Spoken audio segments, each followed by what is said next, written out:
everyone. My name is Lori Waltier. I am Vice President Communications and Culture with the Puyallup-Sumner Chamber of Commerce. And I'm so happy that you're here today with us. Today's February 1st, and it's the first day of Black History Month. And if you were online following us last year, you met some of our Black-owned businesses in the community and other people of color that our community leaders came on and told their story. And I'm so happy today. One of my favorite people is here, Mr. Lawrence Garrett, and I'm going to let Lawrence tell you all everything that he does.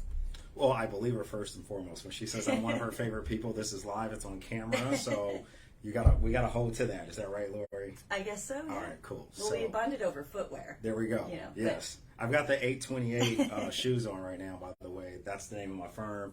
828 Consulting. We're an equity and inclusion firm. I'm the principal owner, chief impact officer, and glad to be here today. Well, I love seeing you, and I'm so glad that I haven't seen you since our Mingle and Jingle public reception. Yeah. But there's a lot of people here in the community. If you come to our events, you see Lawrence a lot. Lawrence actually won one of our Champions of Commerce awards last year in February. You are an Equity Advocate winner, and so that's coming up. So make sure you register for that February 24th. That was a great plug. Yeah. Gotta do that. Yep. But I want to know. I know a lot of what you do. Sure. And I know you're very well respected in the community. So I want to hear what you do for all these organizations in the community. Oh, wow. And I've got how many minutes Yeah. to do all this? The thing about equity work or culturally responsive leadership or training folks to be culturally agile, it's miles wide and miles deep. I mean, the challenge for the most part is really just kind of discovering kind of where am I, right, in the process. And I think for the most part, if you are an employer out there, or maybe you happen to be in an organization and you know these initiatives are important, it's a real passion for you, there's a money case to this, a business case to this, but there's also a moral case to this as well, and you're seeing these two emerge, part of the challenge is I don't really know how to start. And I think that's where a lot of organizations are in regards to Absolutely. wanting to know how to properly start and do this. They know various people are from various walks of life, have a different type of perspective and opinion on this. So how do we get everyone on the same page? All of those things. And so my first aim is to just get a proper assessment of what we're actually dealing with here. Mm-hmm. And so looking at it from a quantitative level, qualitative level, like let's get a good kind of quality check on what exactly do we understand about this and where we're trying to go. The second thing is that we're looking to develop an internal team. It's my belief that any sustainable and systemic change has to come from within, needs to be governed within, and needs to be monitored, right, over time from within. And so developing the right team and a number of different aspects of skills. One is kind of the skill to be able to educate people. There's a skill to be aware of just what to pay attention to. There's a skill of interruption when you see something kind of going the wrong way. And it's a skillful approach that it takes. But then there's also the skill to encourage, whether someone is experiencing harm or have done harm. How do you encourage them to move forward? So those are some of the skills that are part of the development process. But then it's like, how do we measure growth? And I think that's a lot of kind of the questions out there for folks is, how do we know we're succeeding, right? And I think it's a very fair question that needs to be put on the table. And so, I'm a believer in, what are the things that we're measuring to make sure that we're doing the things that we say we want to do and not just writing statements and kind of feel good moments, right? And then the last thing is, how do we make this sustainable? So those are the things that I think about. How do we assess? How do we develop? How do we grow? And how do we sustain? Very good. I like your approach. Thank you. And it is, we have a DEI task force here at the Chamber. And sometimes we're having lots of meetings and having lots of conversations, and other times, it kind of lags depending on change in leadership, whatnot. But we do know that those conversations need to continue. And I know that you work with different organizations on, how everything from, I would say, job descriptions, having a inclusive workplace, all of those things. Yep. So is that when people contact you to work with their organization, like how does that, how do you, what do you? It's the best way to think of it, it feels like a complete HR function oftentimes, where we're looking at the interview process, we're looking at kind of pay equity, we're looking at performance reviews, we're looking at recruitment, we're looking at culture shift and change, we're looking at performance evaluation around leadership and management. All of it is kind of interconnected. And one of the things that I think the overarching theme our firm wants to emphasize is that we need to see equity practitioners and leadership development as the same. They're synonymous.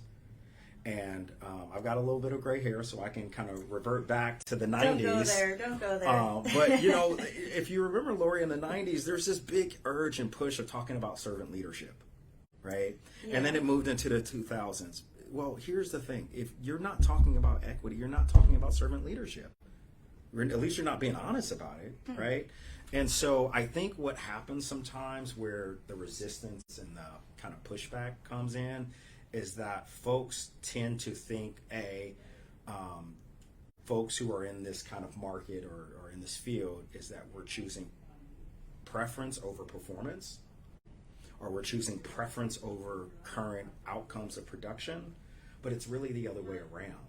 We're looking at the current results of production of what's happening, and we're asking ourselves, why is that happening? And I think a lot of times no one is asking those kind of deeper questions to talk about these disparities and inequities that we're seeing in pay.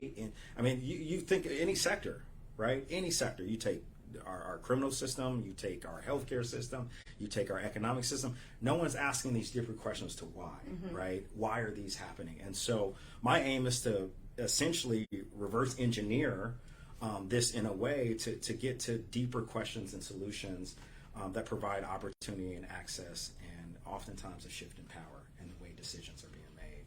And so, that's not always easy, but I need for folks to know that oftentimes when people realize this is not about polarizing people or polarizing situations, and quite frankly, this is not about politicizing it.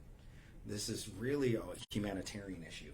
Yeah. Right. And the clearer we can understand it from that perspective, and not to, kind of look at it through like these rose-colored glasses and to say that politics aren't involved, but of course it is, because money's involved, decisions are involved, but the less we can make it pointed in that direction, the less thorny it is, the less defensive people get, and really, quite frankly, the less stereotype these situations become. So I feel like I'm talking a lot right now, Lori. That's what this is all about. I mean, this is more or less a platform for you to tell us what you do, have the chamber community learn more about you and what you do. I feel like you work with a lot of organizations around here, and you get around the whole, like, Federal Way and Olympia and, Seattle. Yeah. So knowing this is a platform for you, and you are kind of the brand of your organization, tell us a little bit about this imagery here. Yeah, for sure. And I've got my hat and shirt here. The imagery here, you see the bat signal of 8/28, which I didn't even talk about. August 28th is a really significant time. August 28th, 1955. There was the brutal murder of Emmett Till, if anyone's familiar with the Emmett Till story. But August 28th, 1963 was the March on Washington, or most people know it as the I Have a Dream speech. So those two dates have some historic reference into justice work, but it's also linked to, for those who are follow the faith of Christ and Jesus, it's Romans 8:28, and so it's a reference to all things work together for the good of those. And so when you think of those two dates and kind of a connection to that scripture is also kind of part of that. There's also the aspect of personally. I lived in New Orleans, Louisiana, 2005. August 28th, 2005 is when Hurricane Katrina hit New Orleans, and that's what moved me to the Pacific Northwest. And then when I got here, I met my wife. We got engaged 8 months later, and then got married 8 months after that. Okay, that was fast. Yeah, absolutely. So, but we love Talisha. She's pretty amazing. Yeah, so I can see why. It was an 828 kind of setup. So her birth month is actually August. My birth date is the 28th of January, which was a few days ago. Oh, happy Yeah, birthday. thank you. I still take gifts, y'all. Yeah, I'm January take gifts. 1st, Okay. you know. We still take gifts? Deanna We here still at the do? Chamber, she's January 24th. Yeah. Bethany's today, February 1st. So, Yeah. see, we're Right. a lot in common. There we go. So, Winter babies. so anyway, so that's the numbers, right? The Right. connection to that. But also, when you see on my website, you study numbers. 8 means new or new beginnings. 28 actually means a power or a leadership found through struggle. So when you think about the nature of the work, it's a new power found through struggle. And so, anyway, so this bat signal came to me in a dream, you know, and I was just compelled to say this is something we have to do with the bat signal. So, so we put that on there as kind of a call out for those who need our services. And then our latest edition right here is what you see as the transformer symbol, but you see in between here it's the numbers 828 in between. So, so we got a transformer and we got a bat signal. I love it. Yeah. What is your URL so people can look you up? Yeah, so it is www.828flow.com. I love it. So Lawrence can answer all your questions Whoa, all? It's tall order. about the process Okay. Yeah, I can of do that. transforming your organization, Sure. like the transformer.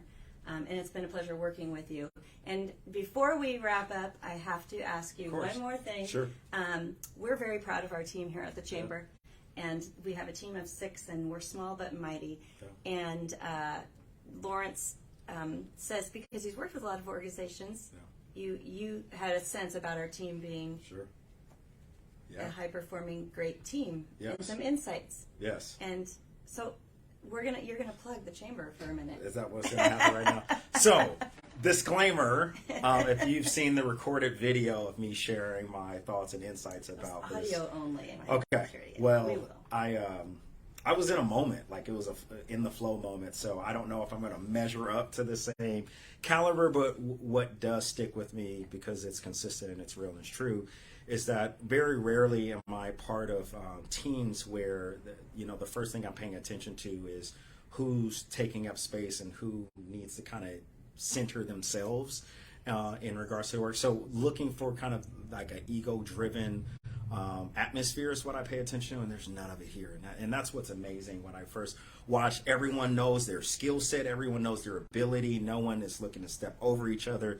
And what it allows for people to do is real collaboration happens, right? Real teamwork begins to happen, and then you start watching force multiplier impacts start to happen.